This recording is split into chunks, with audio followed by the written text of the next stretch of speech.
Hello everyone, this is Kevin, your entrepreneur, and happy Easter. He is risen, which means most of you are probably going to church. I will be going to church despite some of the issues I've been having with God recently, and I will shave for the occasion because this does not look good on me.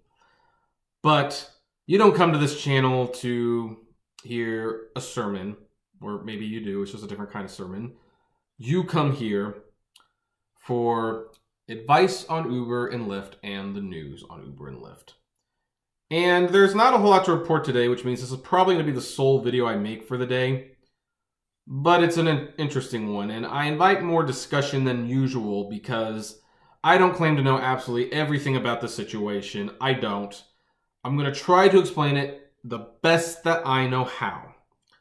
But that is not necessarily a guarantee that I know for sure this is how it works.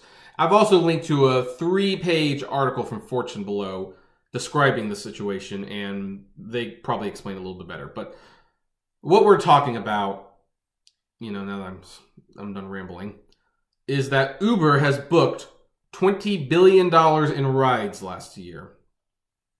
20 with a B. 20 billion rides. That's how much money was spent on the Uber platform, of which, from what I understand, Uber was able to keep about 7 billion of that, or something around that figure. And yet somehow they managed to lose 4 billion still. This, as they say in Wall Street, is not a sustainable business.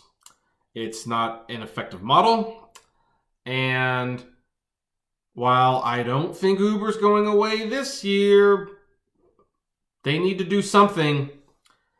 This is not the kind of model that you can go public with. It's not the kind of model you can continuously get investors to invest in. It's just not.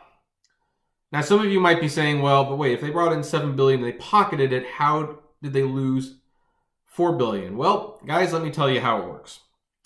That means that their losses added up to the 7 billion they were able to pocket from these $20 billion worth of rides that they booked. And there was an additional $4 billion that they burned through in their savings as well. Which means they probably, now that I really stop thinking about it and I do the math, they lost $11 billion. Because they didn't get, even if they pocketed the 7 billion, obviously they turned around and they spent it on something. Now, what's interesting is, like, some people, including the article, have pointed out that Amazon went through years of losing millions upon billions of dollars. More than 10 years, really. They've only been profitable for like 2 years. But the difference between Uber and Amazon is that Amazon has assets to show for it. They have warehouses. They have a functioning website. They have Amazon Prime. They have original content for their video service. They have the Kindle. They have the Fire. They had the Fire phone. They were doing diapers for a little while. And so they were spending their money on something that was obtainable and tangible. Uber has not. They're gaining market share, but their product is not drastically different from Lyft's or Tride's or really anyone else's. So if people stop booking those rides, Uber will have spent all this money on nothing. They don't have anything that's theirs. They might have some of their cars, but if Google has their way, they're not going to have those for much longer either. And the article brings up several very interesting things. In fact, there's 2 things that I'm going to make future videos about throughout next week, where they discuss the problem with Uber Pool and how that actually might be costing Uber more money than saving them or making them more money.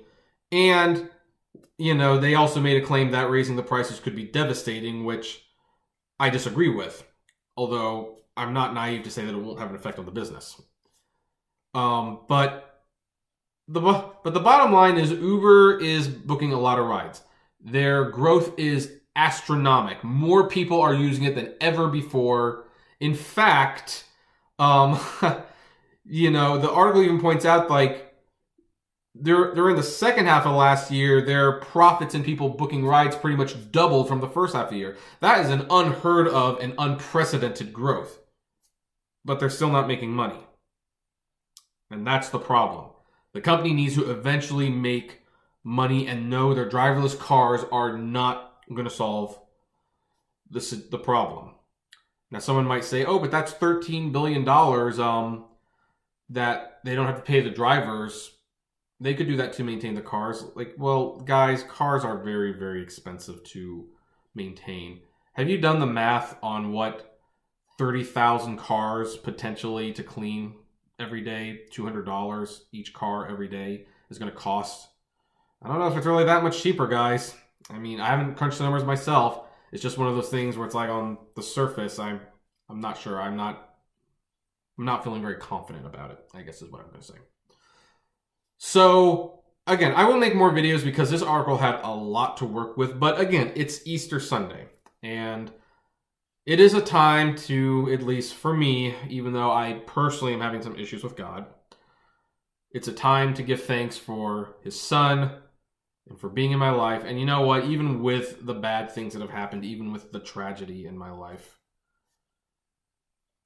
he has still ultimately been there for me. So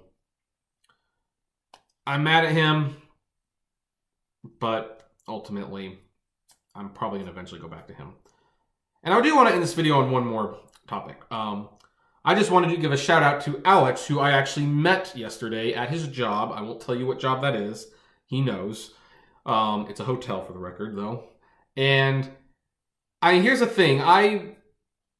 Once in a blue moon, someone will actually recognize me just because they watch me on YouTube. And it's a very humbling experience, really, because I'm no one special. I'm an average guy, and I'm just talking about something that I happen to know a lot about. And you guys are responding. Some positively, some negatively, but you're leaving your comments, you're liking and disliking my videos. It's better if you like, but you know what? If you don't like it, that's fine. I don't want to force you to like anything. And it's very humbling when someone actually says, oh, I know you, I've seen your work, and so you know what? If you see me, say hi, and I'll give you a shout out in one of my videos because I really do appreciate you guys. Thanks to you guys, I'm actually getting this channel to a point where I could actually live off the YouTube channel. Now, I'm never going to stop doing Uber and Lyft because I kind of need to. It's research, and I need to give you guys proper advice, and the only way to do it is to actually be out there and doing it. But if the YouTube channel becomes my primary source of income, it relieves a huge burden, and maybe I can try strategies that I don't know work, or if they will bear fruit, or if they won't bear fruit. But since I have the YouTube money to fall back on, if I lose money, that's fine. I can come back and make a video or two and tell you why you're going to lose money doing that strategy. So I do want to thank you, fans. I do appreciate it. Thank you for watching. Keep commenting below and continue to like, favorite, share, subscribe. And as always, flame responsibly. Have a good one.